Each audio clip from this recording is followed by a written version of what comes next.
Welcome to C2GTalk, a series of one-on-one interviews with influential practitioners and thought leaders to explore the governance challenges raised by emerging approaches to alter the climate. I'm Mark Turner, Senior Communications Consultant with Carnegie Climate Governance Initiative, and I'm speaking today with Ken Caldeira, who's an emeritus investigator with Carnegie Science and is world famous for his work on the global carbon cycle and climate change. Mr. Caldeira was the lead author for the IPCC's fifth assessment report and a co-author of the 2010 US National Academy Emeritus Climate Choices report. He also participated in the UK Royal Society's geoengineering panel in 2009, which set the stage for many of the policy discussions we in C2G are hoping to catalyze. He's also senior scientist at Breakthrough Energy, which supports innovation to reach zero carbon emissions. Welcome, Ken Caldeira, to C2GTalk. Good to be here. So you've been studying climate change for a few years now and have played a prominent role in informing efforts to tackle it. How would you describe the moment we've reached in 2022, both in terms of the science and our understanding of climate change, and how humanity is responding to that science to limit its impacts? Well, that's a whole tangled ball of yarn type question there. I started studying climate science in the 1980s, and I remember saying, well, you know, right now the signal of climate change is in the noise of natural variability, but sometimes in the 1990s, that signal will start rising out of the noise. And indeed it did, with Ben Santer and the IPCC saying it was a discernible human influence on the climate system. And we wrote a paper, Marty Hoffert and I and others, in 1998 in Nature magazine, putting out the scale of this, what would be needed to stabilize atmospheric greenhouse gas concentrations or CO2 concentrations, and pointing out that it would mean a massive transition to carbon emission-free power at scales that are sort of orders of magnitude greater than what was being deployed then. And unfortunately, and so since that time, another sort of point was, I remember doing a congressional briefing on ocean acidification in 2005.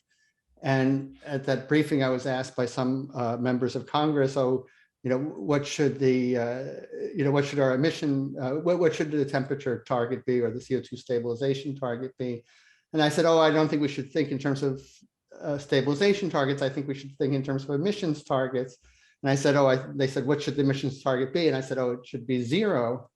And I said, in the same way that, you know, if you're asking about mugging little old ladies, you don't ask what the you know, what's the goal for our rate of mugging little old ladies, you try to reduce it as far as you can. And the members of Congress laughed at that, and it was seen as some, you know, out of the sense of reasonableness. And so it's really interesting to me to see, here we are 17 years later, and people are accepting that the target is zero emissions, is pretty broadly accepted. And so in terms of what people say, we've come a long way, and where we've come much less far is in terms of what people do. Right. And it is true that solar power has become a lot cheaper, winds become cheaper, and there is increased production of renewables.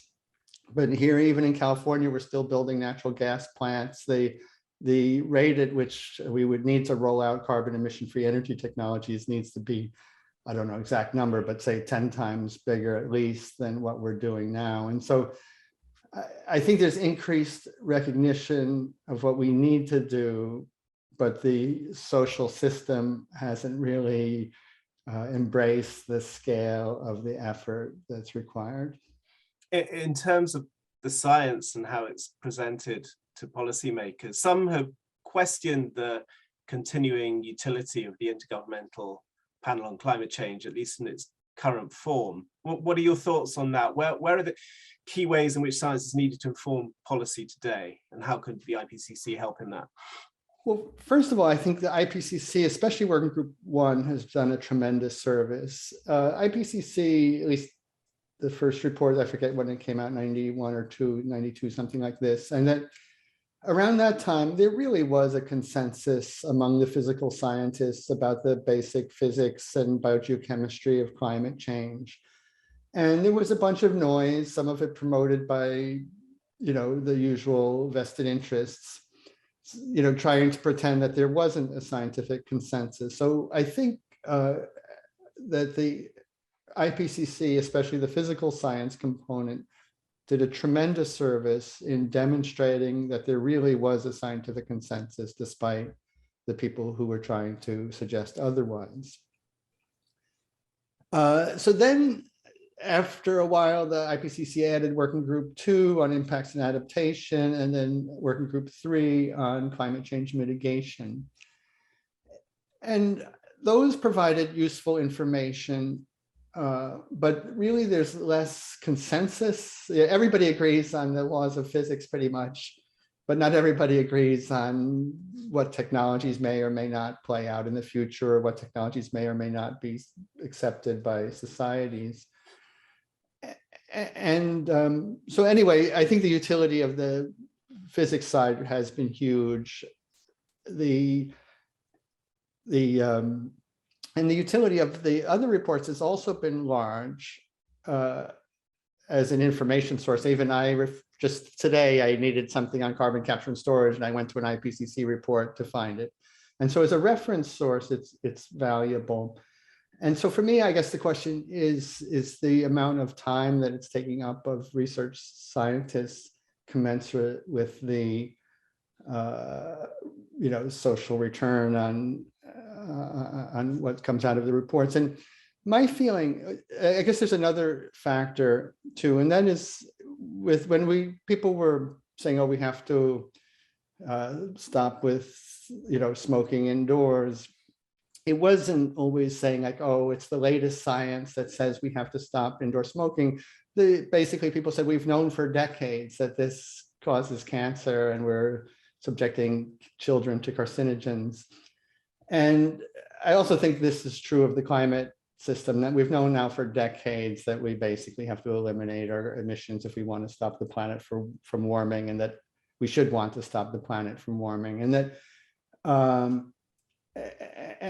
and so my feeling, and this kind of saying, oh, there's a new round of reports and it's the new round of reports that says we have to do something. No, it's the stuff we've known for decades that means we have to do something. And so I would actually like to see the IPCC move to something more efficient, that maybe there's an encyclopedia and that you may, maybe each cycle they update the chapters, but they don't start ab initio. And maybe every once in a while you need a new chapter, or a chapter so out of date, you just remove it. But I think when I was a kid, it was in the pre-Wikipedia days, and we used to have like an Encyclopedia Britannica in the house, and used to get these yearbooks of these updates to the encyclopedia. And I almost feel like this kind of model of updating an encyclopedia might be more efficient. But I think the IPCC has done a tremendous service.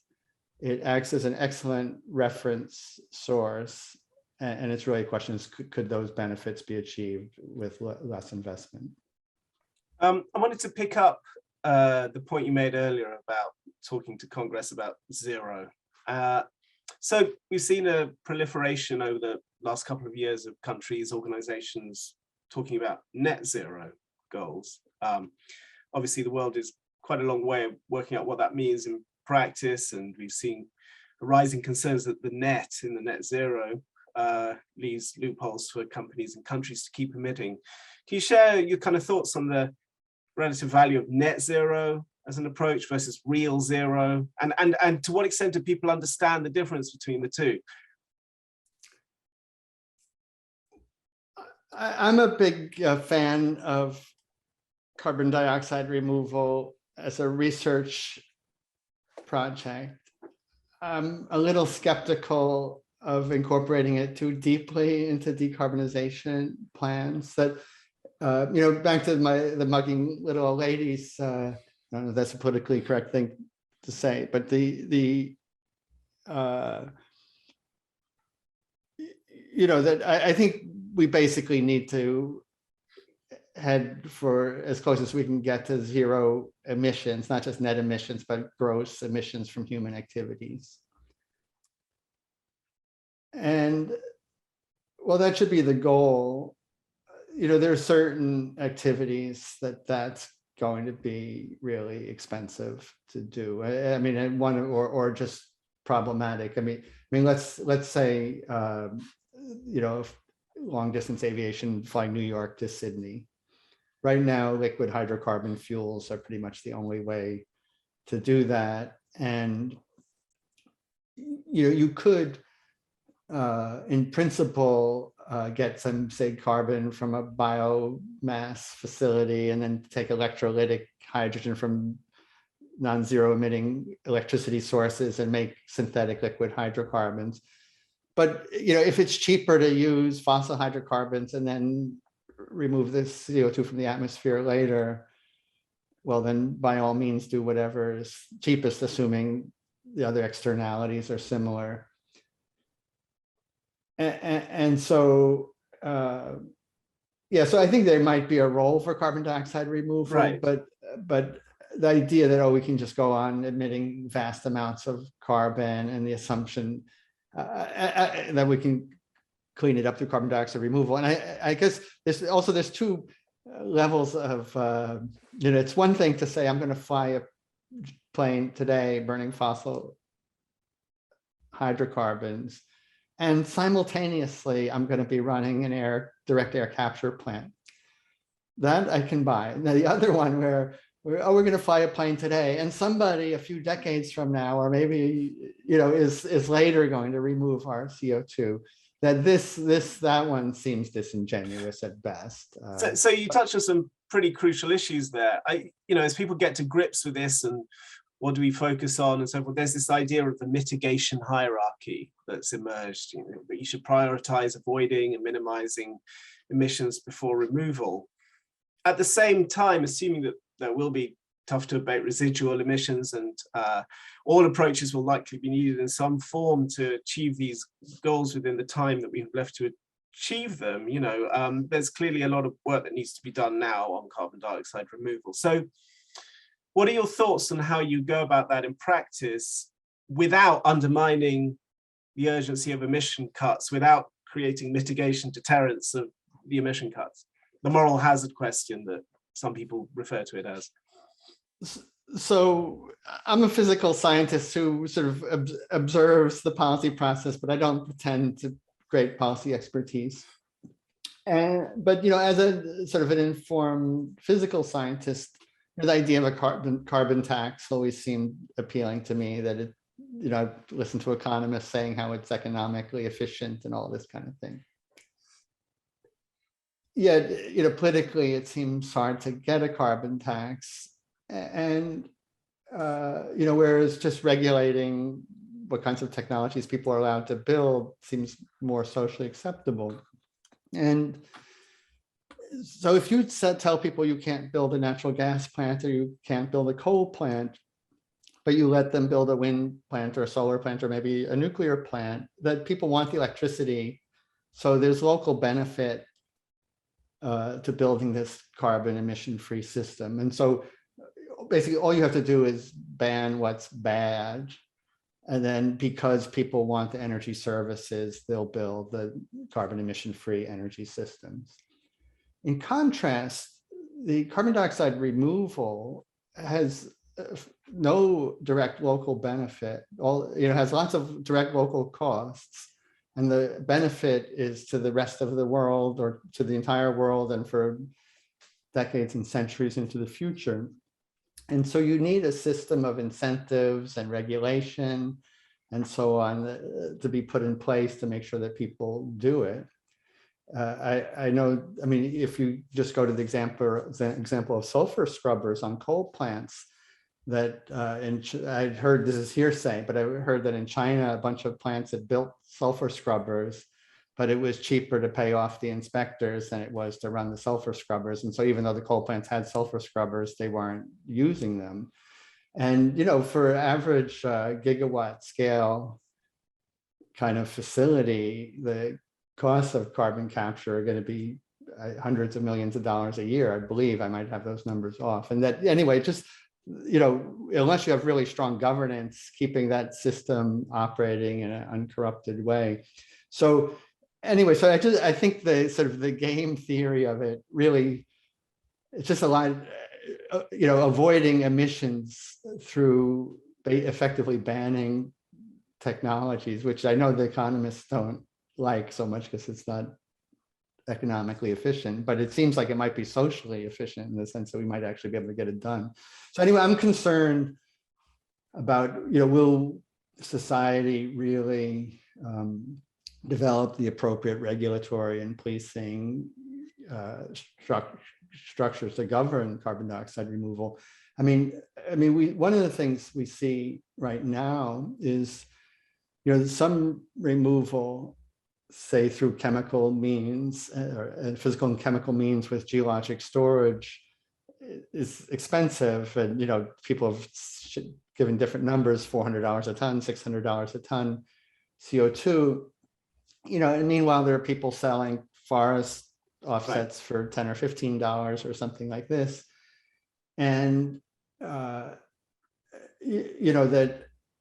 to have something that's like permanent storage and really is a reversal of taking fossil fuels out of the ground and throwing it into the atmosphere. They really are taking the carbon out of the atmosphere and throwing it back in the ground, versus some kind of storage in a forest that may or may not be there decades or a century from now, or there might be a forest fire, who knows what. And so and how the relative values of those different kinds of carbon storage get reflected in markets and all this is super complicated. But anyway, so I think that carbon dioxide removal can play an important role in our models for that last little bit. For example, we see in the models, like as you ramp down the CO2 constraints, you start with natural gas, then it might use natural gas with CCS. But for that last little bit, if you have a peaker plant that's running once or twice a year, it's cheaper to run that peaker plant once or twice a year with no carbon capture. And then you have another plant that has a carbon capture facility running 24/7. So it has a high utilization, where if you're only using all this carbon capture stuff once or twice a year, that's a lot of capital costs that you're not using. And so anyway, I think the challenge, it's a tough thing. It's a really tough regulatory problem, and it could be a big contribution. Right. But I'm glad I'm not in the meetings having to design that system. I mean, you keep on stressing you're a physical scientist. Is there, because obviously there are, and you alluded to this, both potential nature-based and more technological geochemical approaches to carbon removal. And actually, some people might think the nature-based approaches have a lot of co-benefits, which but also there are challenges around permanence, land use, all the rest of it. Do you, and this will bring us a little bit onto the next topic as well, do you think there's still some sort of intrinsic preference to using nature rather than technology, if there is such a contradiction? And does that make sense through the lens that you look at these things? Well, let me just say a preface thing before getting to the question, in that, one of the main reasons I think humans are fairly malleable and adaptable. And if we could organize ourselves, we can protect the least, the people who are most vulnerable. But ecosystems and things like ice sheets and things like this, have much less adaptive capacity than we do, I believe. And so, a lot of the reasons I want to avoid climate change is to protect the existing ecosystems.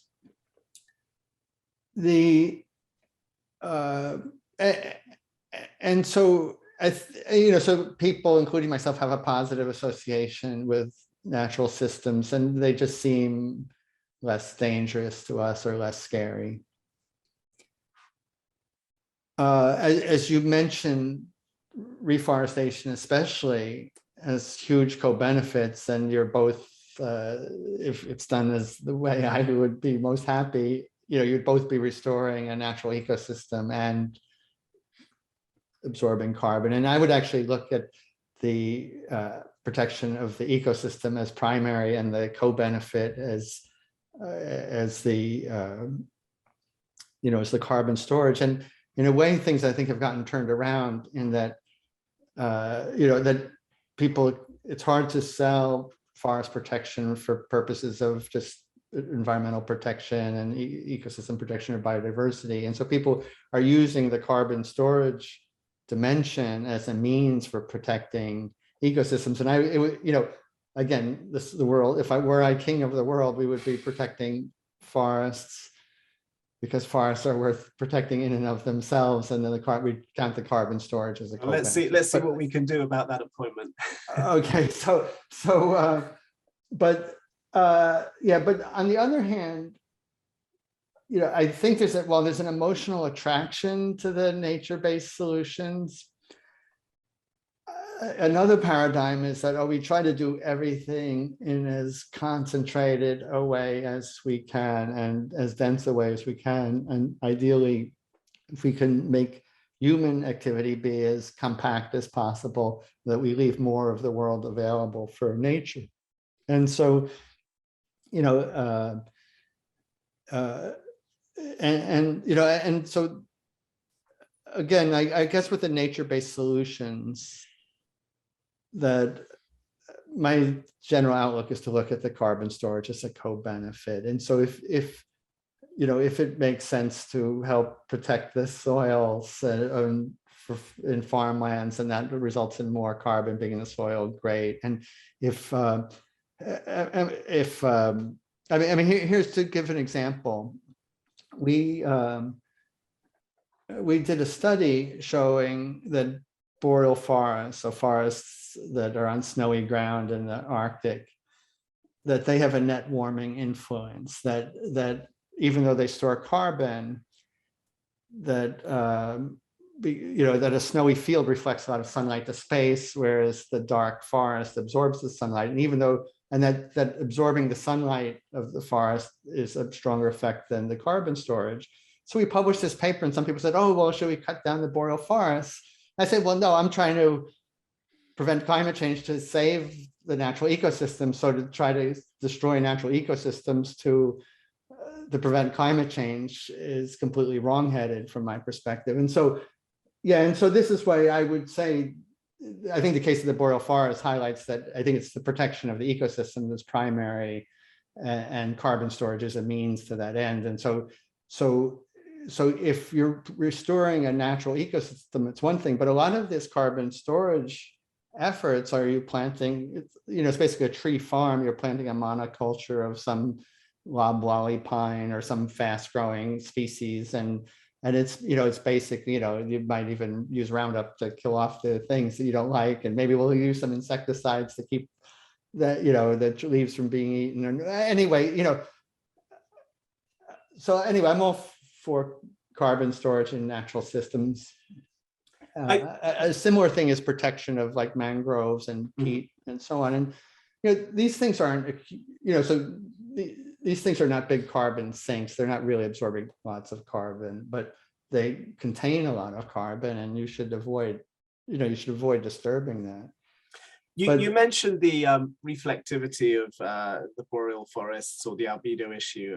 I'm using this as a segue to move on to the next topic. I don't know, but there's another potential approach being discussed to manage the risks of overshooting the Paris temperature goals, known collectively as solar radiation modification or solar geoengineering. Essentially, the idea that humanity might intentionally reflect back some sunlight to reduce temperatures. You're involved in the Royal Society report back in 2009, which kind of identified and explored many of the key issues around this. Has the understanding of these approaches and how to govern them advanced significantly since then? And if so, how?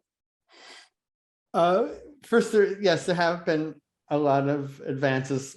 I mean, let me just say a little bit of history that I used to work at Lawrence Livermore Lab, and Edward Teller and Lowell Wood were proponents of researching solar geoengineering. And I hadn't, even though both Lowell Wood and I were working at Lawrence Livermore Lab, I hadn't met him there. We were at a meeting in Aspen, Colorado, and David Keith was there. And Wohl was making excessive claims on behalf of solar geoengineering, but nobody had done any real climate model simulations. And both David Keith and I said, oh, that'll never work because, you know, CO2 works around the whole planet all the time, and sunlight's just in the daytime, and it's mostly at the equator and not, you know, mostly in the summer. And so I went back to my office, and with my colleague Govindasamy Bala, we did the first climate model simulations of solar geoengineering using a three-dimensional climate model, and it worked much. And originally our idea was to show that it wouldn't work, and it worked in the model much better than we ever anticipated. And part of what happened was that the climate system feedbacks are so powerful in governing the climate system's response to changes in forcing that basically, you know, that a doubling of atmospheric CO2 traps around 4 watts per square meter of outgoing energy. But if you have sea ice or ocean, that can change 100 watts per square meter of reflectivity. Also, the ice on top of the ocean insulates the ocean from the overlying atmosphere and prevents the ocean heat from warming the atmosphere. And so what we found was that if you more or less cool the Earth down enough so that the sea ice returns to where it was status quo ante, that more or less you'd get some approximation of the previous climate. And so since that time, first of all, there's been lots of studies that have more or less confirmed that basic result. You know, there's been a lot more advances in understanding the differential effects on the hydrological cycle versus temperature, and that's the climate physics part that I'm more familiar with.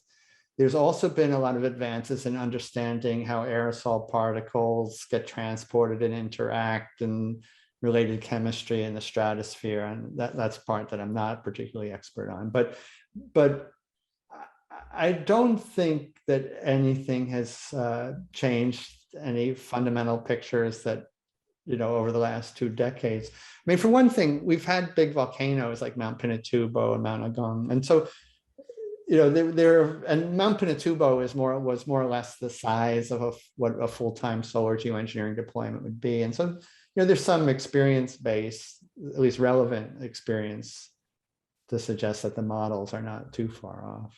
What may have changed, if not so much this understanding, is the context in which these ideas are being presented, the sense of urgency. Well, what do you think the likelihood is now? What's your sort of feeling that as that sense of urgency rises, that some organization or group, even for the lack of a social agreement, will feel climate change acutely enough to attempt to actually do this, to try some form of solar radiation modification over the coming, what could precipitate that kind of action?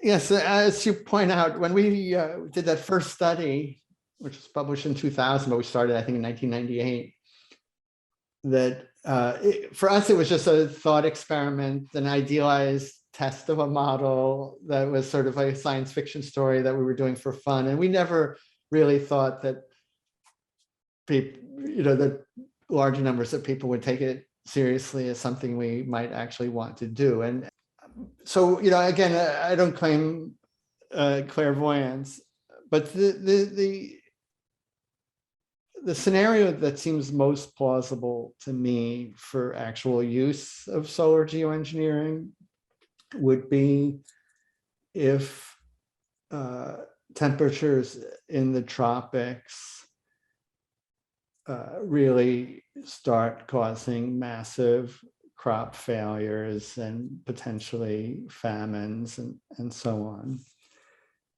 on. There was a paper a year or two ago that did an estimate and said that basically to have enough solar geoengineering to cool the Earth by 1 degree Celsius would cost around $18 billion per year. And you can probably multiply or divide that by a factor of 5 or something.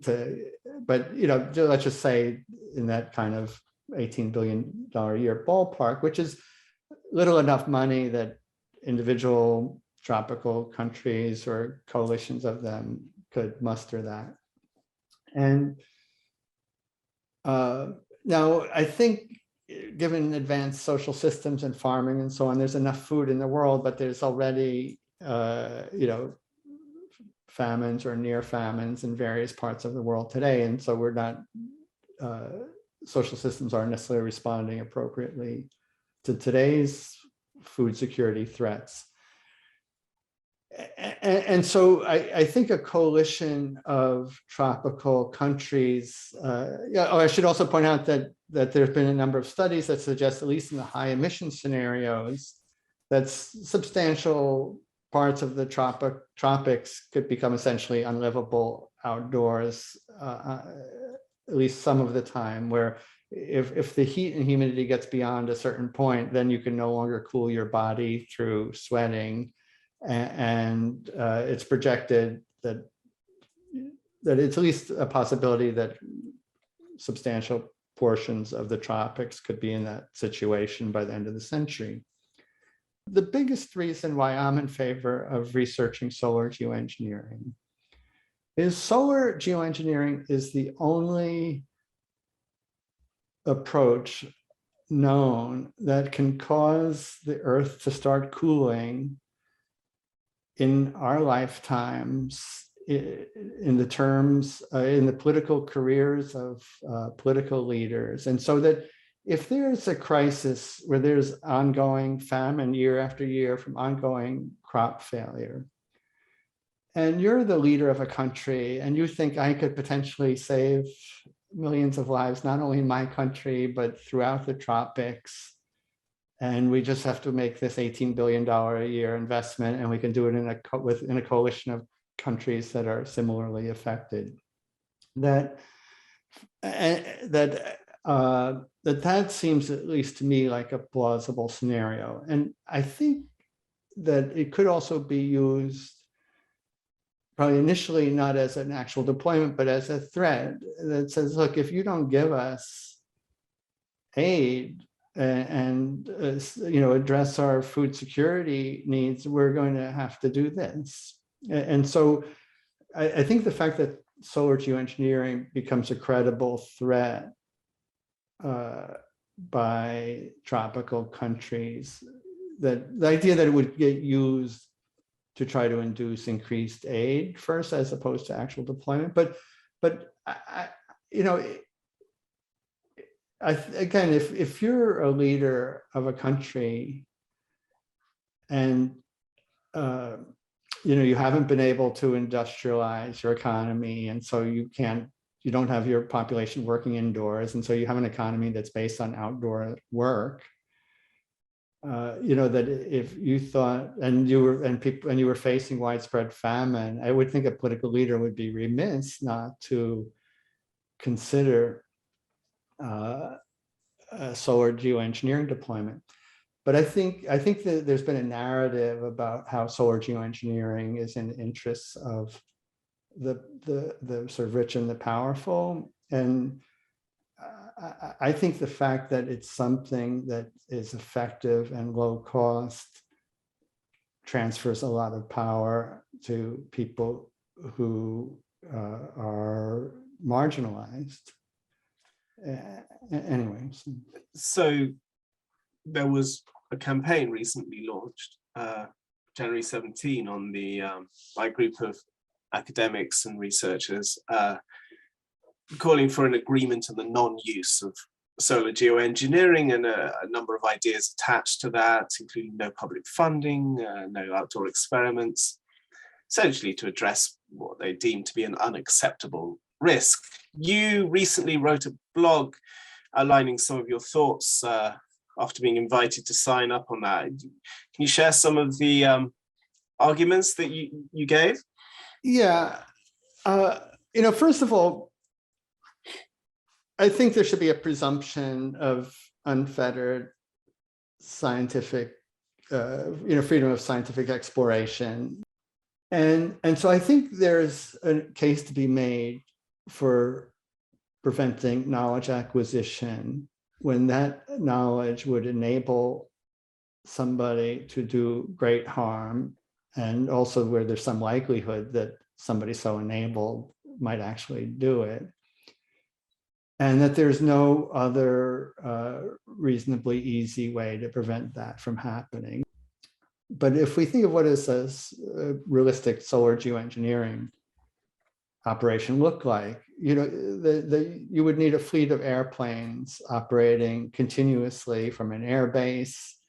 You know, those planes would need to get fueled, reloaded, and you know, there would be a variety of mechanisms ranging from political to economic to military to preventing that from continuing as an ongoing operation. And so it's not, and even if somebody started it, you know, today, and they did it for a couple of months before the operation was taken down, it's not going to be the end of the world. You know, it'd be like a small volcano or something. And so maybe it's not good, but it's not catastrophic. And so I think because there's no risk of a rogue deployment that's not relatively easily countered by conventional means, it just doesn't fall into that category where the knowledge acquisition leads to imminent harm that's not easily countered by other means. There's basically one means known to cause the Earth to start cooling within our lifetimes, or within the careers of current politicians. And if we really take climate threats seriously, you know, we might consider that we might want to start the Earth cooling within our lifetime. So I'm not saying that this is will happen, but it just seems to me that if you really take climate threats seriously, you'd want to understand what would happen if somebody felt the need to cool the Earth rapidly. The open letter says speculative hopes about the future availability of solar geoengineering technologies threaten commitments to mitigation. Do you think there's validity in that, evidence of that? That's not been my experience. I've seen it go the other way. And again, I don't want to name names here, but there's people who I would consider kind of right-wing people who were skeptical about climate science and skeptical about energy system transition, and who were thinking like, oh, let's at least investigate solar geoengineering just as a backup, just in case there really is something to this climate change. And I think in a way, solar geoengineering acts as a gateway drug to learning more about the climate system. And then they see, well, look, even though they start looking at the model results and you're saying, well, look, if people were just cooking up the models to give the answers they want, why would they say that this works so well? You know, with that, and then they start looking into the physics and say, oh, there really is physics here. And they, you know, then you start to say, well, maybe I should believe, if you're going to believe how the solar geoengineering affects the climate system, well, why shouldn't you affect how the CO2 affects the climate system without the solar geoengineering? And so, and then people start realizing, oh, well, if really the CO2 continues to accumulate in the atmosphere and we're ramping up the solar geoengineering, that end state is pretty ugly. And so that even if we have to do solar geoengineering, we're still going to have to transition off of fossil fuels, and that it's really not a substitute for an energy system transition. It's something that you might want, you might want that as some palliative care or some, I don't know what, but you might want it to reduce adverse effects while you're doing the energy system transition, but you still have to do the energy system transition. And so, anyway, I've seen several people move from skepticism on climate and energy system transition, enter the problem through the geoengineering lens and end up being advocates of energy system transition. One other critical point this campaign makes, they say the current global governance system is unfit to develop and implement the far-reaching agreements needed to maintain fair, inclusive, and effective political control over solar geoengineering deployment. How valid a critique is that of pursuing research? Again, I'm no expert, but I assume that's true. But I think there's a big difference between solar geoengineering research and solar geoengineering deployment. Admitting that there is a fuzzy zone between the two things. That scientific tests tend to be limited, have limited resources. They're very limited in time. They're limited in space. So that, I guess one of the famous ones, but this SPICE experiment, more or less somebody just wanted to put a hose to a balloon and spray some water in the sky. And you could say, oh yeah, there was a risk of the hose falling down and somebody getting hurt or something like this. But basically, nobody thought the experiment posed any substantial direct harm. But it was the idea that, oh, this is a solar geoengineering experiment, and that maybe this, yeah. So I guess there's two arguments for banning that type of experiment. One is, we might, that the knowledge gained is itself harmful, and we need to prevent this knowledge acquisition. But yeah, you raise a different issue, which is maybe a better argument, that since there is a continuum between one hose in the sky and an Air Force operating 24/7 over many years, that we better draw the line early if we know we don't want what's at the end of that road, then we should prevent anybody from taking the first steps down that road. And I guess where I would reject is the hubris in assuming that we know where we want to end up, and that it might be, it might be that climate change is a lot worse than I think it will be, and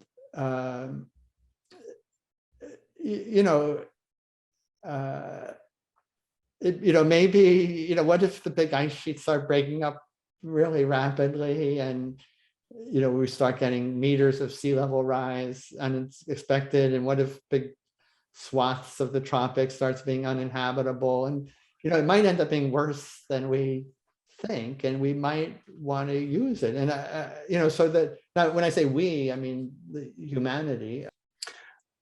So you've talked and used the terms know, knowledge, a number of times in your responses, but of course, getting society's agreement on what we know, what are the facts, is pretty challenging, and can become even more so with the way the internet works, conspiracy theories, and all of this. And during the COVID pandemic, to take a different example, we saw pretty clearly the divisive consequences of disinformation, inadequate information, misunderstanding of information, and so much so that the World Health Organization coined the term the infodemic, which sort of went alongside the pandemic. What have we learned from that experience, and I guess also the history of what we know around climate change in general, in terms of how we would go about actually establishing and sharing and winning trust in what we know about solar radiation modification? Well, this is obviously a tough question. If I had to say how my thinking has changed over the last 5 or so years, I used to have pretty much a this kind of almost Lockean view of rational, humans as rational, basically rational actors, where maybe that was, the rationality was clouded by emotions, but that the Homo economicus was some kind of reasonable representation of human beings. And that now I'm thinking, we evolved in small groups of hunter-gatherers, and probably the worst thing for us was to be banished to the forest by ourselves. And so really the centrality of group identity for human psychology, and we're basically willing to believe anything to avoid being rejected by our group. And I mean, not to be overly controversial, but I think this is how religions and if you can, if you know that if you want to be a member of the group, well, then you better share these religious beliefs. And so no matter how crazy the religion is, we'll believe it if the group, if that lets us stay with the group. And we see with this, with the response to coronavirus, how people's views on empirical facts closely align with their group identity. And so how to surmount this and get a more rational assessment is, that's the challenge of the day, not just with solar geo, the whole rest of our political system. So, so I guess there's a few things that I've just been trying to do personally to try to help, and I don't always, not always successful. But I think we need to be much more just supporting what we think might work, and be a little more generous to other people, what other people are doing that we think isn't going to work. That I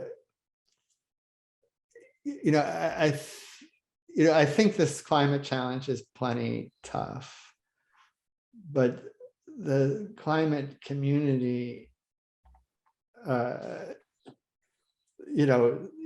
you're for or against nuclear power, are you for or against, are you for or against the solar geoengineering, or for or against carbon capture and storage? And I feel like that being against something has very limited utility. That tell us what you think will work, or what's useful for us to do, and let's try to widen the pie and get more resources so that we could develop all of these pathways. And that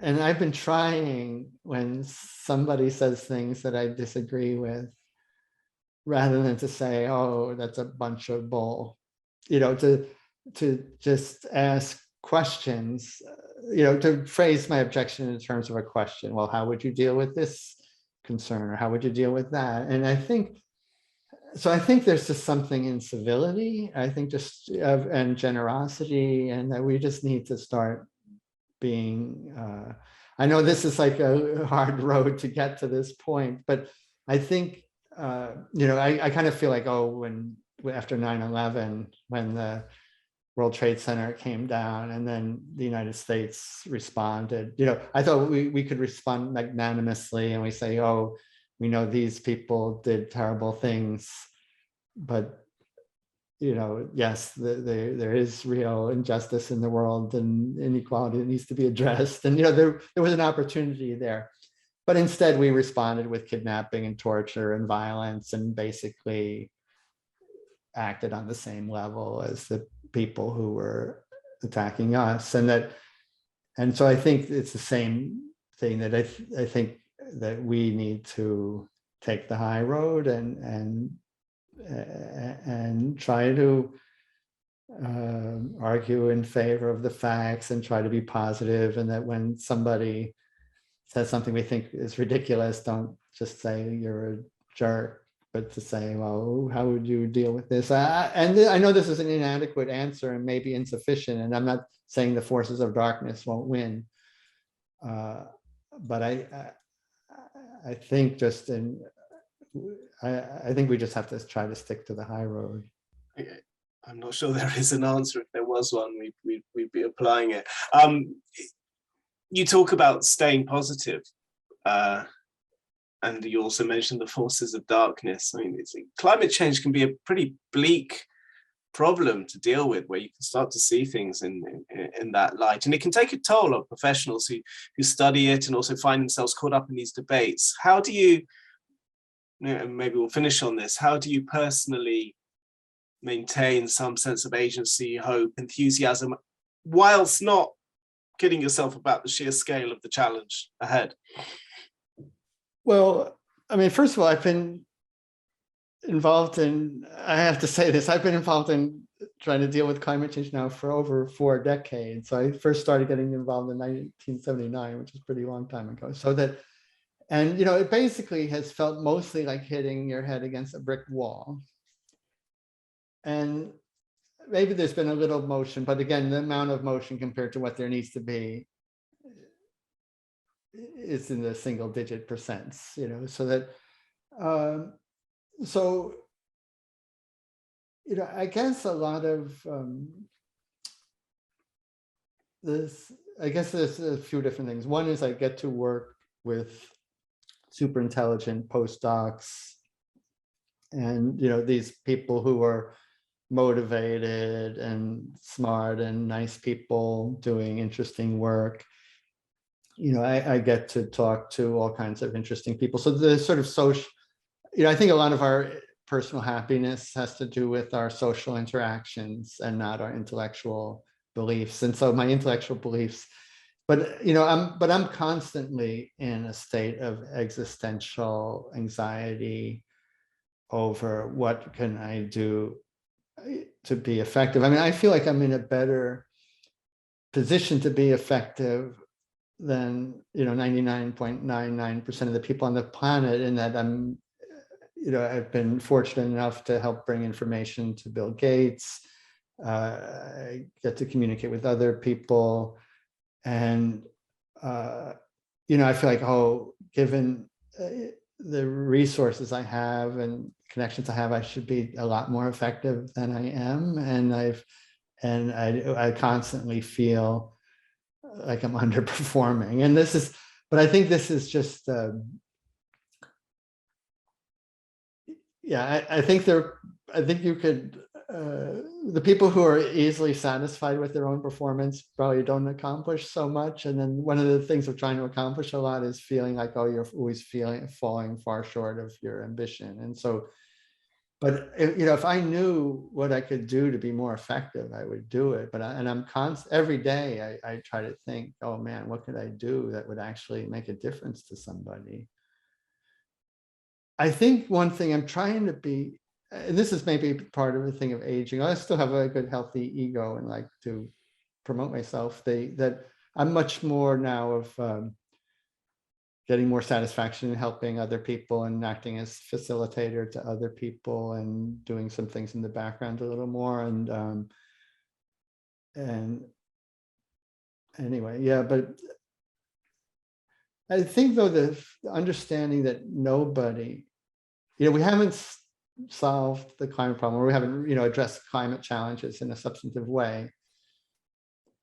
And so this is again why I'm less critical of other people's strategies and saying it's not like my strategy's been successful or your strategy's been successful. So who am I to criticize somebody else who has an unsuccessful strategy? That, like, let's just try anyway. I don't know what to do with this, but it feels like hitting your head against the wall. Luckily, I have good social relations because the amount of progress on addressing climate challenges has been disappointing. Well, you certainly haven't been disappointed today in the C2GTalk. Thank you so much. It's been absolutely wonderful. Thank you very much for your time, Ken Caldeira, and we'll see how this all turns out. Yeah, hopefully for the best.